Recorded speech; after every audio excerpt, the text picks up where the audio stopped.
right, guys, we're back again with another great episode of PFREI. I'm your host, Fuquan Bilal. Today we have Brandon Barnes from Send More Offers. So we'll get right into it. Brandon's a real estate investor and the owner of REI Live Atlanta. And it's a monthly meetup group. And after being fired from his job as a production supervisor, he made an immediate pivot to choose to become a real estate investor. And it's using the strategy of wholesaling. So, Brandon, really quick, your questions I usually ask everybody at the top of the show is, why are you passionate for real estate investing? Yeah, look, it was an opportunity for me to, jump into this entrepreneur lifestyle. From a young kid, I always wanted to be an entrepreneur, from selling candy, cutting yards, raking lawns, hosting parties, and other, activities. I always wanted to be an entrepreneur. And after I got fired and reached out to a buddy and asked him what this real estate thing was about, he had a few rentals. He said, I'm actually in Atlanta now. We met in Pittsburgh, where I had my first job and internship with Heinz. And he said, hey, come through. It's this program. I can actually share with you and you can learn about it. And as he started to lay things out and I started realizing how many people, became millionaires through real estate, I said, this is the perfect opportunity for me to have my own business, turn it into a business, and make wholesaling, an industry that will pay me and create generational wealth. It was a no-brainer from there. Got it. And people, I started real estate in '99, so I've been in it for a while. And when the market crashed, everyone was doing wholesaling, right? Because the banks wasn't lending, and you had to find cash buyers to do your deals. And I think I was telling a story to somebody else. I frowned upon wholesaling because my experience with it in the very beginning wasn't a good experience. Like, you get to a closing, it's like 4 or 5 people at the table waiting for a check. Then it's like, wow, I could have got this deal cheaper. That was my mindset then. Could Yeah, have got this deal cheaper if these 4 people wasn't involved. Like, it's just was like a tier type of deal. A lot of joker brokers in between. That's how I for sure. looked at it, and I just never did it. And a few years ago, I joined the mastermind, and 80% of these guys do wholesaling. They make millions of Mhm. dollars a year wholesale. I'm like, holy crap! I've been missing out all this time. So you probably like the, I don't know, 12th guy that I've interviewed that do wholesaling. It seems like that's the one thing. One, it's active income for sure. You got to definitely be out there, in the hamster wheel, keeping it going. But it's a good way for you to If you're have a doing it by little bit in. yourself. Yeah. If you're doing it by yourself, yeah, that's a good point. But I mean, it's active income too. I mean, if it's your next deal. If you have no next deal, like right now, we'll talk about that a little bit also, where the market is at. Pricing is out of control. So how do you continue to find deals? A lot of people say it's tough. So yeah, we'll just lead right into that, to the interview. Yeah, With look, your wholesaling right there, how do you continue to find good deals where you could be profitable? for sure, it can be tough. And I mean, to your earlier point, there's a lot of people that get the wrong conception of what a wholesale deal is. I mean, it really is the art of finding off-market properties at a discount Mm, consistently. If you can do that, then you have all the exit strategies at your disposal. And I think people have seen different things on the internet or ran into different people that they said, oh man, if I could just find this guy that has a deal and sell it to this person, I can make money. But I don't know how those folks are staying around and staying yeah. in business, so to speak, because I really think they're just hustling real estate. I've learned early on how to market directly for off market properties. Keyword So market. exactly, it's a marketing business. I mean, for Yes. me, I've been direct to seller in 98% of the transactions, and then direct to buyer with the few times that I've let a wholesaler help me find a buyer for those properties. But to your point, you know, your other question of, how do you continue to find deals, is you're going to the source. There's a lot of list vendors out here and brokers that you can download lists from, but everybody gets the same things. If you were to drop me in any city in the country and say, Brandon, you got 30 days to make some money, I'm going to take your kids or something like that, I'm going to go straight to the courthouse and I'm going to get records of people that have recently either filed a petition for probate or filed an eviction on their property. And I'm going to reach out to those people first, because they should have an issue that I can solve by purchasing their real estate and getting some money in their hand. Good point. Eviction list. I like that. Probate. Everybody know probate. Eviction list. Utility bills not being paid, delinquent utility bill account, water bill accounts. Water That's shut being shut off. offs. Yeah, stuff like that. Those are good things to look for to There's a market there's a to. there's a bunch of lists, code violations, water shut off, 24-hour arrest records, pre foreclosures, liens, tax delinquent. There's a handful of different ways that we can reach out to people that should have some level of motivation more than just, hey, I have an extra home and I'm an absentee owner and I might be interested in selling it because it's not my primary residence. Going after these situations where it's timely and you're reaching out to somebody as soon as they've raised their hand of some perceived level of motivation is the best way to continue to have consistent deal flow. Timing is everything. If you can get in front of the right person at the right time, just when they need you, you're in the best shot to be able to make that homeowner a client, and ultimately a customer of yours. How do you do? I don't like to use the word competition, but the other people out there who's looking for the same type of deal, I'm pretty sure they're texting, emailing, and doing all the same strategies. Like, how do you stay in front of those people? How do what you know? They You are. you I get mean, it's somebody a who's on the timing thing. hook. You get them ready, timing like you mentioned. You go to the house. You make your presentation. They say, "I want to think about it," and someone else come and offer a few thousand bucks more. I'm pretty sure you run into that. For sure. It's by just making sure that we're trying to be the first mover. I'm at the courthouse, or I usually have somebody weekly pulling those leads. And oftentimes we're one of the first few people that'll come in contact with the probate lead in my counties. Similar with eviction, we try to pull that weekly as well. Some of these other lists and levels of motivation are like monthly or, biannual or yearly, that will pull those, like the absentee list or the tax delinquent list, or those longer periods. But our primary means of reaching out to these homeowners are cold calling. We do some texting and some targeted direct mail as well. Sometimes we do a deep skip trace on somebody that we didn't get contact information for, or it was wrong, and we couldn't reach them. We'll do a one-off search on them and go a little deeper to finding their most accurate data. And sometimes those are the best leads because we're the only people that really dug in and really tried to find their contact info and gotten a hold of them. But then lastly, I pride myself and my team on being better and a cut above, because we approach these situations not telling stories like, oh, I'm going to purchase your home and rehab it or turn it into a rental.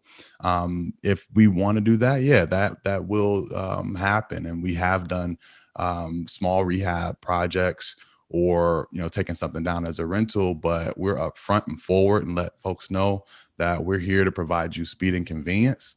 And for that, we want a good price, and being open and honest and letting them know that majority of the time we're going to immediately resell your property for profit is, I think, an advantage because we're truth tellers and we're looking for truth seekers. And so we try to hold their hand through the process, be very conversational, not just saying, asking them, hey, will you sell it? Will you sell it? What's the price? Just have a really good conversation and explain to them how we can help them based on past experiences, past deals, and really build a rapport with them so that they want to do business with us. So, and that's Makes how we kind of sense. stay ahead of the game. Yeah, it makes sense. What challenges are you running into in today's market with COVID and pricing increase and everything else that you had to pivot a little bit on your business or make changes? For sure. One of those things is it has slowed down a little bit, with the same amount of leads and same amount of accepted deals that we do. One thing that we make sure that we do a good job of is leading with our offers. That's hence the send more offers thing. When we have these conversations, we deliver an offer to absolutely everybody that we speak to, and we follow up with them, and we're able to talk the details of that document instead of, hey, can we agree to price? Because oftentimes they're not going to. So we're leading with our offer, and letting them know that we're serious and we're ready to do business right now. But we've also, again, had to go after some of those niche lists, be really hyper focused on the timing of those and stacking them together to see how much motivation is there. So we're really keying in on those people that, were, absentee owned, but also tax delinquent and just filed an eviction. We're going to make sure we get to that person. Another thing that we've done recently is started to branch out into other markets, because my way of doing deals is often, reaching out, having a conversation, getting the feel for the offer price based on as is sold comps in the area, so that we can make the offer on the first conversation and try to go into contract on the first conversation. So it's somewhat of a virtual acquisitions model where we're sending the Mm. offer before we're going to the property. So more recently, I've reached into some different markets like Kansas City and Charlotte. I'm in Atlanta, Charlotte, Tennessee, Alabama, just so that we have more opportunities to pick off some low hanging fruit. So I've had to branch out in this past year, as it has been less deal flow with everything going on. I'm just spreading out my wings a little bit and sending offers to other states as well. That's awesome. Getting back to the virtual acquisition, I like that. So, um, usually some guys like to go in the dining room table and lock it up. They wanted to inspect the property and see what condition is in. How are you when you virtually make the acquisition, or you're tying it in, and then upon your inspection, you're trying to determine what's the real value, and from that point, like how do you figure out, from a virtue standpoint, what condition the property is in on the inside? Yeah, it's not too ethical. I'm never trying to lock up, go under contract with the homeowner with the intention of getting a reduction. We try to get the price right the first time. One thing that we're able to do is build in a greater margin for ourselves, like 20K instead of, I used to do 10K all day, so that if we are off on our numbers by a bit, we can still turn that into a deal without a further reduction. But when I look at the map, if I'm speaking to a homeowner, I could be driving, I'll pull up Zillow, pull over, right? No texting and driving. But I'm looking at everything that's sold in the area and seeing the price history at the price that they may have sold at prior to being renovated or listed for rent. And then I'm basing the price of my subject homeowner's property off of those other homes that have sold to investors in the area. So if I look in an area and I see, hey, this property sold for 200K, 6 months ago it sold for 100K, and I feel like the property that I'm talking to needs a full rehab as well, I'm going to assume that I would be able to sell my subject property for 100K as well. So I'm going in making an offer with the maximum allowable offer of 80K.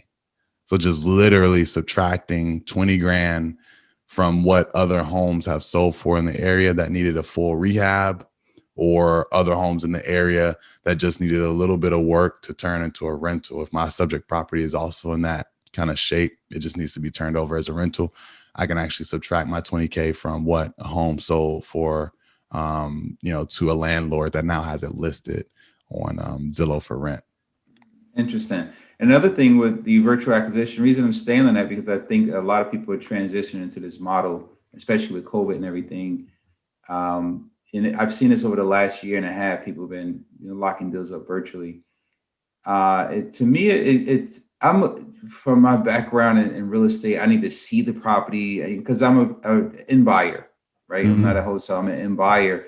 So for me to kind of, now you lock up the deal, now you want to sell it over to me, I got to get in that property and get access. So you're managing that whole process. I get in, and from that point, it's just like, did you get your numbers right? Did you ever see your numbers were off? Like any, homeowners like, oh, my property's in great condition. I just Right. they put vinyl tile or something down. A rehabber's going in, buyer, and saying, hey, this is more than what I expected. Right. How do you handle those type of situations where you Yeah. gotta, you know, For sure. In those situations, definitely, I feel definitely within my right to renegotiate. If a homeowner says that it's in great shape, but it really needs a lot more work, we'll definitely go back and say, hey, this isn't what we talked about. price doesn't work at this with this property. Where do we send the termination? And I go in hard, straightforward. And usually they know that, look, I'm not trying to haggle or beat them down on price. If they're really motivated and I just go in straight saying, hey, where do I send the termination? They'll usually come back, oh, wait, I thought we had a deal, what's going on? Like, can we still make this work? At what price? And I'm like, I don't know at what price, you tell me. They're usually they're negotiating then against themselves and helping me establish a price that will actually work. Now, that worked a lot better, before, now, where it's definitely a seller's market. Inventory is low, demand is high, and they might have another few offers on the table. But honestly, we want to give them confidence and, refer to our testimonials of videos on our website where we've worked with homeowners and give them confidence that we can close this deal and we're the ones that they should be working with. So let's do business and let's figure this out so that we can still have a win-win situation for the both of us. Awesome. What type of tools are you using? Like, tools and systems and stuff. What's your favorite? Yeah, I like using an auto dialer in any situation. Like, so, we started with the Mojo auto dialer. We transitioned to call tools.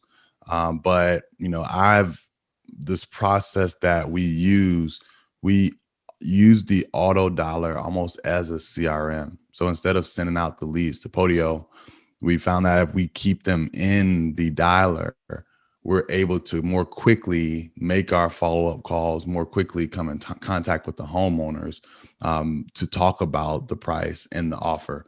So that was a major shift from sending it out to a CRM and individually hand dialing. So we, for the most part, keep everything there. We have a phone number provider, an email provider, a skip trace provider. We'll use PropStream for pulling data and verifying records. But for the most part, that's it. We communicate with the team via Slack. Everything's virtual, and then we'll send agreements out via electronic signature request. We're using PandaDoc right now for it, but we try to keep it lean and mean, so not too much going on as far as other systems. Yeah, that's awesome, man. Yeah, it's lean and mean is the way to go. Some people get caught up with trying to use too many bells and whistles or go too wide instead of deep, like texting, ringless voicemail, emailing, all at the same time. Right. They want to try to see where they're getting the most, the best KPIs from. But you're saying your cold calling is just really has helped you make the connection, and then doing it, locking it up virtually is has been working. That's good, man. That's awesome. We do use batch leads is our text platform. So we will, in accordance with our calls, we will send text messages as well. That is another thing that we had just somewhat gotten into, but for a few years there, look, 2018, 2019, literally just downloading big, bulky absentee lists. We're able to do 7 figures with the same strategy, just cold calling, one marketing channel, pulling the same list that everybody else in the country was pulling. Things have changed a little bit. And so, of course, we've had to, add some additional ways of contacting homeowners. But, I always suggest when people are just starting out, just one marketing strategy, just one exit strategy before you try to take on other things, to your point. Yeah, that's awesome. Now you do some education, so let's get into that real quick. Some educational stuff. You want to just plug that real quick, what you do and where the audience can find you at? Yeah, I kind of fell into that. I had a friend, colleague that had a monthly meetup, REI Live, out of Birmingham, and then he went into Sarasota, Florida, and Columbia, South Carolina, came to Atlanta, and it didn't work out with who he started with, and he asked me to take it over, and I was like, I don't know if I want to do this and really jump out there. I just always wanted to be the guy making my money off on the sideline behind the scenes, but I knew that would stretch me. My wife really wanted me to, be able to get up there in front of large audiences and talk to people. And so I took that on in April 2019. By August, people continue to want to learn how I got to where I had gotten in my business. So I started coaching, a year and a half later, I have 50, 60 students that I've also taught with success how to send more offers, how to get to the point where, by focusing on actually completing the process and sending the offers 10, 20 a week, hopefully, that they would actually start to do deals and have more business consistency. So showing them that process has really just allowed other investors that I knew that were just really still just trying to meet everybody, and maybe they sent an offer or two a week, Yeah. pushing them to that point where they were sending more offers. It really helped out. And so people want to learn a little bit more about that. I'd love to have a conversation with you, see what goals you have. If you head over to sendmoreoffers.com, you can book a call with me there so we can talk about it. Awesome. Appreciate you for coming to the show and sharing that wealth of knowledge, man. It's really, a lot of people want to learn more about wholesaling or just how to get started.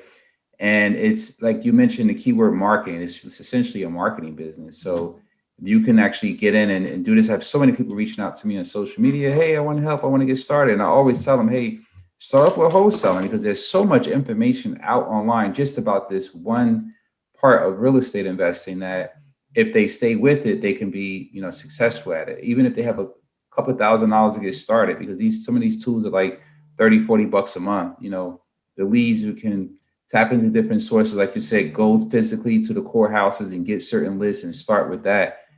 So you don't really need a bunch of money to get started, but you just need good systems, processes. And then you can leverage virtual assistants. That's one question I forgot to ask you. Are you leveraging any VAs? Of course you are, right? Yeah, of course, of course. I had an assistant from like month 6, and she was just an administrative assistant. She's never been on the phone for me, but she just helped me really keep my marketing, my KPIs, my key performance indicators, my, data consistently going out.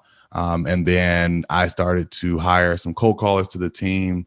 They were US based at first, but I had a little transition in my business, and I hired some international cold callers. So I have 2 of them on my team, and they all produce at least 20 leads per week for me. So for $200 a week, to give me 20 leads that I can work with, there should be a deal in there. Yeah, for sure. Thanks again, man. I really appreciate your time. Make sure you guys go check it out. sendmoreoffers.com, right? Yes, sir. All right, all right. So this is Fuquan Bilal, PFREI. Catch us on Instagram, Twitter, all the great social media platforms. Hope you guys enjoy the show.